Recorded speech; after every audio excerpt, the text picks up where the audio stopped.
ಕನ್ನಡಿಗರಿಗೂ ನಮಸ್ಕಾರ. R C B ಅಂದ್ರೆ record ಅಂದ್ರೆ ಆರ್ ಸಿ ಬಿ ಗೊತ್ತಲ್ಲ. ಆರ್ ಸಿ ಬಿ ಜಮಾನ್ದಿಂದನೂ ಹಂಗೇನೆ. ಮತ್ತೆ ಕೃಣಾಲ್ ಪಾಂಡ್ಯ ಮ್ಯಾಚ್ ನ ಗೆಲ್ಲಿಸ್ತಾರೆ ಅಂತ ಯಾವ ನನ್ನ ಮಗನೂ ಅನ್ಕೊಂಡಿರಲಿಲ್ಲ. ಆರ್ ಸಿ ಬಿ ಮತ್ತೆ ಒಂದು ರೆಕಾರ್ಡ್ ಮಾಡಿದೆ. ಅವೇ ಗೇಮ್ ಅಲ್ಲಿ ಕಂಟಿನ್ಯೂಸ್ ಆಗಿ ಕಾನ್ಸಿಕ್ಯೂಟಿವ್ ಆಗಿ 6 ಮ್ಯಾಚ್ ಗೆದ್ದಿರ ಅಂತ ಹೇಳ್ತಿದ್ದು ರೆಕಾರ್ಡ್ ಯಾವ ಟೀಮು ಕೂಡ ಮಾಡಿಲ್ಲ. ಬಟ್ ಆರ್ ಸಿ ಬಿ ಅಂತೂ ಈ ಒಂದು ಸೀಸನ್ ನೆಕ್ಸ್ಟ್ ಲೆವೆಲ್ ಥರ ಆಡ್ತಾ ಇದೆ ಗುರು. ಟೇಬಲಲ್ಲಿ ಟಾಪ್ ಕೂತ್ಕೊಬಿಟ್ಟಿದ್ದೀವಿ. ಇನ್ನು ಬೇರೆ ಟೀಮ್ ಏನಾದರೂ ಅದನ್ನ ಡಿಸ್ಟರ್ಬ್ ಮಾಡಬೇಕಷ್ಟೇ. ಇಲ್ಲ ಅಂತ ಹೇಳಿದ್ರೆ ನಾವು ಆಲ್ವೇಸ್ ಟಾಪೇ. ಬಟ್ ಈ ಒಂದು season full top. But R C B ಇವತ್ತು ಕೃಣಾಲ್ ಪಾಂಡ್ಯ ನೆನ್ನೆ ಮ್ಯಾಚಲ್ಲಿ ಏನು ಬ್ಯಾಟಿಂಗ್ ಆಡಿದ್ರು ಗುರು. ಅದು ಯಾರು ಥಿಂಕಿಂಗ್ ಅಂತ ಗೊತ್ತಿಲ್ಲ.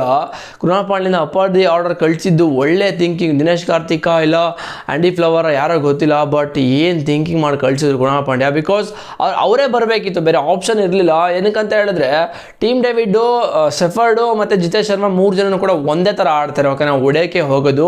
ಸೊ ವಿರಾಟ್ ಕೊಹ್ಲಿ ಜೊತೆ ಒಂದು ಪಾರ್ಟ್ನರ್ಶಿಪ್ ಬೇಕಿತ್ತು. 3 ವಿಕೆಟ್ ಅರ್ಲಿ ವಿಕೆಟ್ ಬಿದ್ದ ಮೇಲೆ ಒಂದು ಪಾರ್ಟ್ನರ್ಶಿಪ್ ಬೇಕೇ ಬೇಕಿತ್ತು. ಸೊ ಅದಕ್ಕೋಸ್ಕರ ಕೃಣಾಲ್ ಪಾಂಡ್ಯ ಕಳಿಸಿದ್ರೆ ರೈಟ್ ಟು ಲೆಫ್ಟ್ ಕಾಂಬಿನೇಷನ್ ಸಕ್ಕತ್ತಾಗಿತ್ತು.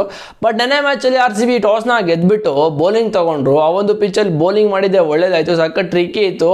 ಬಟ್ ಭುವನೇಶ್ವರ್ ಕುಮಾರ್ಗೇನೆ ಆ ಪೋರೆಲ್ಡು ಏನು ಹೊಡೆದ್ರು ಗುರು. ಫಸ್ಟ್ ಬಂದಂಗೆ ಗೊತ್ತಾದ್ರೆ ಏನೋ ಆಗುತ್ತೆ ಈ ಒಂದು ಮ್ಯಾಚ್. 200+ ಬಂದೇ ಬರುತ್ತೆ ಅಂತ ನಾವೆಲ್ಲ ಎಕ್ಸ್ಪೆಕ್ಟೇಷನ್ ಇಟ್ಕೊಂಡಿದ್ವಿ. ಬಿಕಾಸ್ ಆ ಥರನೇ ಆಡ್ತಾ ಇದ್ರು ಪೋರೆಲ್. ಮತ್ತು ಫಾಫ್ ಜೋರಾಗಿ ಹೊಡಿತಾರಿಲ್ಲ. ಬಟ್ ಪೋರೆಲ್ ಸಖತ್ತಾಗಿ ಬಡಿತಾ ಇದ್ರು. But Bhuvneshwar Kumar 2 over 25 run ಕೊಟ್ಬಿಟ್ಟು ಸ್ವಲ್ಪ ಎಕ್ಸ್ಪೆನ್ಸಿವ್ ಆಗಿಬಿಟ್ರು. ಏನು ಗುರು ಭುವನೇಶ್ವರ್ ಕುಮಾರ್ಗೆ ಹೊಡೆದ್ಬಿಟ್ರು ಅಂತ. ಬಟ್ ಅದಾದಮೇಲೆ ಕಮ್ ಬ್ಯಾಕೆ ಬಂದಿದ್ದು. ಪೋರೆಲ್ ಔಟ್ ಆದಮೇಲೆ ರಾಹುಲ್ ಅಂತೂ ಗೊತ್ತಲ್ಲ ಯಾವ ಥರ ಆಡಿದ್ರು ಅಂತ. ಫುಲ್ಲು ಆ ಕಡೆ ಈ ಕಡೆ ಆಗ್ತು. ರಾಹುಲ್ಗೂ ಮತ್ತು ಫಾಫ್ಗೂ ಸಖತ್ತು ಸ್ಲೋ ಇನ್ನಿಂಗ್ಸ್ ಆಡಿದ್ರು.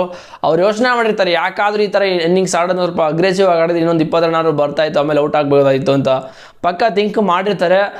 ಕೊಹ್ಲಿ ರಾಹುಲ್ ಕೂಡ ಔಟ್ ಆದರು. ಕರುಣ್ ನಾಯರ್ ಬಂದಂಗೆ ಬೌಂಡ್ರಿ ಡಮ್ ಅಂತ ಹೊಡೆದ್ರು. ನೆಕ್ಸ್ಟ್ ಬಾಲ್ ಡಮ್ ಅಂತ ಔಟು. ಟಾಪ್ ಹೆಡ್ಸ್ ಆಗ್ಬಿಟ್ಟು. ಬಟ್ ಟೈಮ್ ಆಗಿದ್ರೆ ಪಕ್ಕ 6 ಹೋಗೋದು. ಆ ಥರ ಬ್ಯಾಟ್ ಸ್ಪೀಡ್ ಕೂಡ ಇತ್ತು.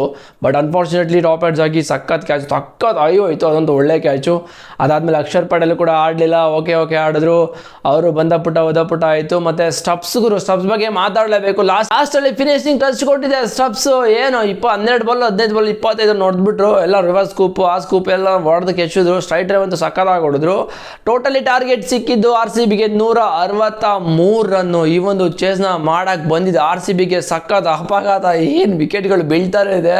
ಈ ಕಡೆ ನೋಡಿದ್ರೆ ಫಸ್ಟ್ ಓವರ್ ಸಕ್ಕತ್ತಾಗಿ ಹೊಡೆದು ಜೋಕೋಬ್ ಬೆತೆಲನ್ನ ತಗೊಬಂದಿದ್ರು. ಬಿಕಾಸ್ ಪಿಲ್ಸಾಟಲ್ ಫಾರ್ಮಲ್ಲಿ ಇಲ್ಲ, ಏನೋ ಇಂಜುರಿ ಏನೋ ಗೊತ್ತಿಲ್ಲ. ಬಟ್ ಫಾರ್ಮಲ್ಲಿಲ್ಲ, ಅವೇನು 2 ರೀಸನ್ ಇರುತ್ತೆ. ಬಟ್ ಬೆತೆಲ್ನ ತಗೊಬಂದಿದ್ದು ಒಳ್ಳೇದೇ, left to right combination. But ಅಲ್ಲಿ ನೋಡಿದ್ರೆ ಬೆತೆಲ್ ಅವರು ಫಸ್ಟ್ ಓವರ್ ಸ್ಟಾರ್ಗೆ ಚಾರ್ಜ್ ಮಾಡಿಬಿಟ್ಟು ಸೆಕೆಂಡ್ ಓವರು ಔಟು ಅಕ್ಷರ್ ಪಟೇಲ್ಗೆ. ಬಟ್ ಕರೆಕ್ಟಾಗಿ ಫೀಲ್ಡರ್ ಅಲ್ಲೇ ನೆನೆಸ್ಕೊಂಡಿದ್ರು, ಅಲ್ಲೇ ಪಿಕ್ ಮಾಡಿದ್ರು. ಪಕ್ಕ ಪೇಪರ್ ವರ್ಕ್ ಮಾಡಿರ್ತಾರೆ, ತುಂಬ ಸ್ಟ್ರಾಟಜಿಗಳು ಯೂಸ್ ಮಾಡಿರ್ತಾರೆ ಔಟ್ ಮಾಡಬೇಕು ಅಂತ ಹೇಳಿದ್ರೆ. ಸೊ ಬೆತೆಲ್ ಏನಾದರೂ ನೆಕ್ಸ್ಟ್ ಓವರ್ ಸ್ಪಿನ್ನರ್ ಕೊಟ್ಟಿಲ್ಲದೆ ಯಾರು ಮೀಡಿಯಂ ಪೇಸಿಗೆ ಕೊಟ್ಟಿದ್ರೆ ಡೆಲ್ಲಿ ಕ್ಯಾಪಿಟಲ್ಸಲ್ಲಿ ಪಕ್ಕ ಬಾರಿಸ್ತಾ ಇದ್ರು. ಬಿಕಾಸ್ ಪವರ್ ಪ್ಲೇಲಿ ಸಕ್ಕತ್ತಾಗಿ ಆಡ್ತಾರೆ ಜೋಕೋಬ್ ಬೆತೆಲ್ ಔಟ್ ಆದಮೇಲೆ ಬಂದಿದ್ದು ನಮ್ಮ ಕನ್ನಡಿಗ DDP ಅವರು. ಬಂದ ತಕ್ಷಣ ಫಸ್ಟು ಬಾಲ್ ಇನ್ಸೈಡ್ ಜಡ್ಜ್ ಬೋಲ್ಡು. ಮೈ ಗಾಡ್ ಅನ್ಕೊಳ್ತಾ ಇರಬೇಕಾದ್ರೆ ಏನು ವಿಕೆಟ್ ಮೇಲೆ ವಿಕೆಟ್ ಬೀಳ್ತಾ ಇದೆ. ನೆಕ್ಸ್ಟು ಬಂದರು ರಜತ್ ಪಟೇಲ್ ಆಡ್ತಾ ಇದ್ರು. ವಿರಾಟ್ ಕೊಹ್ಲಿ ಒಂದು ಮಿಡ್ ವಿಕೆಟ್ ಕಡೆ ಹೊಡೆದ್ರು. ಅಲ್ಲಿಂದ ಕರುಣ್ ನಾಯರ್ ಒಂದು ಡೈರೆಕ್ಟ್ ಹಿಟ್ಟು. ಮಗ ಏನು ಒಂದೇ ಸಮ್ಸ್ ಕಾಣ್ತಾ ಇದೆ ಆ್ಯಕ್ಚುಲಿ. ಅದು ಡೈರೆಕ್ಟ್ ಹಿಟ್ ಹೊಡೆದ್ಮೇಲೆ ಸೊ ಯಾಕೋ ಆರ್ ಸಿ ಬಿ ಸಲ ಕಾಲು ಎತ್ಕೋತಾರ ಅಂತ ಎಲ್ಲ ಯೋಚನೆ ಮಾಡ್ತಾಯಿದ್ರು. ಬಟ್ ಏನು ಥ್ರೋ ಅದು ಕರುಣ್ ನಾಯರಿಂದ ಸಕ್ಕತ್ತಾಗಿದ್ದು. ಈ ಒಂದು ಸೀಸನ್ 2ನೇ ಥ್ರೋ ಅದು ಡೈರೆಕ್ಟ್ ಹಿಟ್ ಹೊಡೆದಿದ್ದು ಸಕ್ಕತ್ತಾಗಿತ್ತು. ಬಟ್ ಅನ್ಫಾರ್ಚುನೇಟ್ಲಿ ರನ್ ಇರಲಿಲ್ಲ. ಬಟ್ ವಿರಾಟ್ ಕೊಹ್ಲಿ ಮೂವ್ ಮಾಡಿದ್ರು. ಬಟ್ ರಜತ್ ಪಟೇಲ್ ಆಲ್ರೆಡಿ ಒಂದು ಹಾಫೇ ಬಂದುಬಿಟ್ಟಿದ್ರು. ಅದಕ್ಕೋಸ್ಕರ ಅದು ಹಿಂದೆ ಹೋಗೋಕ್ಕಾಗಲಿಲ್ಲ. ಡೈರೆಕ್ಟ್ ಹಿಟ್ ಬಿಟ್ಟು ಔಟ್ ಆಯಿತು. ಅದಾದಮೇಲೆ ಕೃಣಾಲ್ ಪಾಂಡ್ಯ ಕಳಿಸಿದ್ರು. ಯಾರಿಗೂ ಥಿಂಕ್ ಮಾಡಿದ್ದು ಕೃಣಾಲ್ ಪಾಂಡ್ಯ ಕಳ್ಸೋಕ್ಕೆ? ಏನು ಥಿಂಕಿಂಗ್ ಅದು. ದಿನೇಶ್ ಕಾರ್ತಿಕ್ ಆ್ಯಂಡಿ ಫ್ಲವರ ಯಾರೋ ಗೊತ್ತಿಲ್ಲ. ಕೃಣಾಲ್ ಪಾಂಡ್ಯ ಕಳಿಸ್ಬಿಟ್ಟು ಮಗ ಹೋಗಿ ಆಡ್ಕೊಡು ವಿರಾಟ್ ಕೊಹ್ಲಿ ಜೊತೆ ಅಂತ ಹೇಳಿದ್ರು. ಬಟ್ ವಿರಾಟ್ ಕೊಹ್ಲಿ ತುಂಬ ಸ್ಲೋ ಆಗಿ ಆಡಿದ್ರು. ಬಟ್ ಆ ಒಂದು ಸಿಚುವೇಶನ್ಗೆ ಆಡಲೇಬೇಕಿತ್ತು, ಬೇರೆ ಆಪ್ಷನ್ನೇ ಇರಲಿಲ್ಲ. ವಿರಾಟ್ ಕೊಹ್ಲಿಯವರು ಸ್ಲೋ ಆಗಿ ಆಡ್ತಾರೋ ಫಾಸ್ಟಾಗಿ ಆಡ್ತಾರೋ ಗೊತ್ತಿಲ್ಲ. ಬಟ್ ಅವ್ರು ಇರೋ ತನಕ ಆರ್ ಸಿ ಬಿ ಪಕ್ಕ ಗೆದ್ದೇ ಗೆಲ್ತಾರೆ. ಆ ಒಂದು ನಮಗೆ ನಂಬಿಕೆ ಇದೆ. ಬಿಕಾಸ್ ಚೇಸ್ ಮಾಸ್ಟರ್ ಅವರು, ಚೇಸ್ ಕಿಂಗ್ ಅಂತ ನೇಮ್ ಸುಮ್ಮನೆ ಕೊಡ್ತಾರೆ, ಅವನಿಗೂ ಸುಮ್ಮನೆ ಕೊಡೋಲ್ಲ. ಸೊ ವಿರಾಟ್ ಕೊಹ್ಲಿ ಚೇಸ್ ಮಾಡಿಕೊಂಡು 40 ಬಾಲ್ಗೆ 40 ನೋಡಿದ್ರು ಪರವಾಗಿಲ್ಲ. ಬಿಕಾಸ್ ಆ ಥರ ಸಿಚುವೇಶನ್ ಇತ್ತು. ಒಂದು ಪಾರ್ಟ್ನರ್ಶಿಪ್ ಬರಲೇಬೇಕಿತ್ತು. ಆ ಒಂದು ಕೆಲಸನೇ ಮಾಡಿದ್ದು ವಿರಾಟ್ ಕೊಹ್ಲಿ ಮತ್ತು ಕೃಣಾಲ್ ಪಾಂಡ್ಯ. ವಿರಾಟ್ ಕೊಹ್ಲಿ ಆಡ್ತಾ ಇದ್ದಾರೆ 10 ಓವರ್ ಆಗಿದೆ.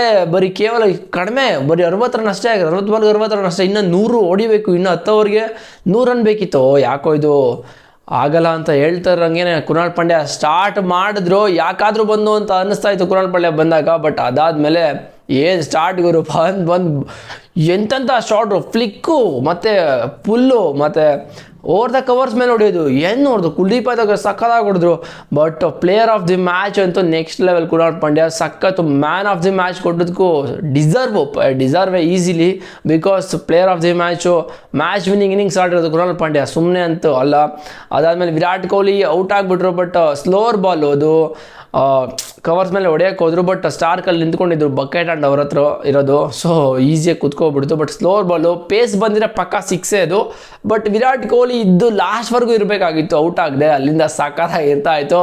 ಅದಾದಮೇಲೆ ಸ್ವಲ್ಪ ಟೈಮ್ ತಗೊಂಡು ಆಡೋಕ್ಕೆ ಸ್ಟಾರ್ಟ್ ಮಾಡಿದ್ರು. ಟೀಮ್ ಡೇವಿಡ್ ಬಂದಂಗೆ ಟೈಮ್ ತಗೊಂಡಿಲ್ಲ, ಏನಿಲ್ಲ, ಹಾಕು ಮಗ ಫಸ್ಟ್ ಬಾಲೇ ಸುತ್ತಿದ್ರು, ಬಟ್ ಅದು ಎಡ್ಜಾಗ್ಬಿಟ್ಟು 1 ರನ್ ಹೋಯ್ತು. ಆಮೇಲೆ 2 ಬಾಲಲ್ಲೇ ಮ್ಯಾಚೇ ಮುಗಿಸ್ಬಿಟ್ರು.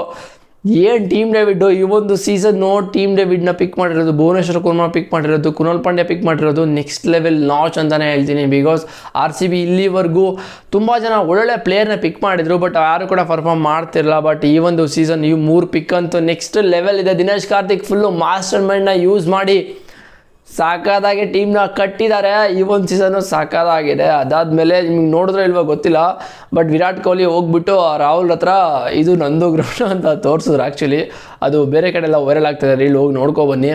ಬಟ್ ಆಮೇಲೆ KL ರಾಹುಲ್ ನೋಡಿದ್ದೀನಿ ಅಲ್ಲಿ ನಿನ್ನ ಸ್ಟ್ಯಾಂಡ್ ಇದೆ ಅಂತ ಹೇಳಿದ್ರು, ಸೊ ಅಲ್ಲಿಗೆ ಒಬ್ಬರು ಹಗ್ ಮಾಡಿ ಅಲ್ಲಿಗೆ ಆಯಿತು. ಬಟ್ ನೆನ್ನೆ ಮ್ಯಾಚ್ ಅಂತೂ RCB ರೆಕಾರ್ಡು, ಬಟ್ RCB ಕಪ್ನ ಗೆದ್ದಿಲ್ಲ, ಓಕೆನಾ. ಬಟ್ ರೆಕಾರ್ಡ್ಸ್ಗಳಂತೂ ಬ್ರೇಕ್ ಮಾಡೋಕ್ಕಾಗಲ್ಲ, ಆ ಥರ ರೆಕಾರ್ಡ್ಗಳನ್ನ ಇಟ್ಕೊಂಡಿರೋದು RCB ಟೀಮು, ಸುಮ್ಮನೆ ಅಂತೂ ಅಲ್ಲ. ಇನ್ನೊಂದು ಮ್ಯಾಚ್ ಗೆದ್ಬಿಟ್ರೆ ಗುರು ನಾವು ಕ್ವಾಲಿಫೈ ಆರಾಮಾಗಿರ್ತೀವಿ. 4 ಮ್ಯಾಚಲ್ಲಿ 1 ಗೆದ್ರೆ ಸಾಕು, ವಿ ಆರ್ ಸೇಫು. ಬೇರೆ ಸೀಸನ್ ಥರ ನಾವು ಕ್ಯಾಲ್ಕುಲೇಷನ್ ಮಾಡಿಕೊಂಡು ಇದು ಮಾಡ್ಕೊಂಡು ಕೂತ್ಕೊಳ್ಳೋ ಸೀನೇ ಇಲ್ಲ. ಈ ಒಂದು ಸೀಸನ್ನು ಬಂದಾಗೆ ಗೊತ್ತಾ ಇದ್ದಾರೆ ಎಲ್ಲ ಆಟಗಾರರು ಕೂಡ. ಬಟ್ ಪಿಲ್ಸಾಲ್ಟ್ ಒಬ್ಬರು ಫಾರ್ಮಿಗೆ ಮತ್ತೆ ಬಂದರೆ ಸಖತ್ತಾಗಿರುತ್ತೆ. ನೋಡೋದ ಏನಾಗುತ್ತೆ ಅಂತ. ಚಾನಲ್ಗೆ ಸಬ್ಸ್ಕ್ರೈಬ್ ಮಾಡಿಲ್ಲ ಅಂದರೆ ಸಬ್ಸ್ಕ್ರೈಬ್ ಮಾಡ್ಕೊಳ್ಳಿ. ಆಗಿದೆ ನೆಕ್ಸ್ಟ್ ವಿಡಿಯೋ ಸಿಗ್ತೀನಿ. C bro.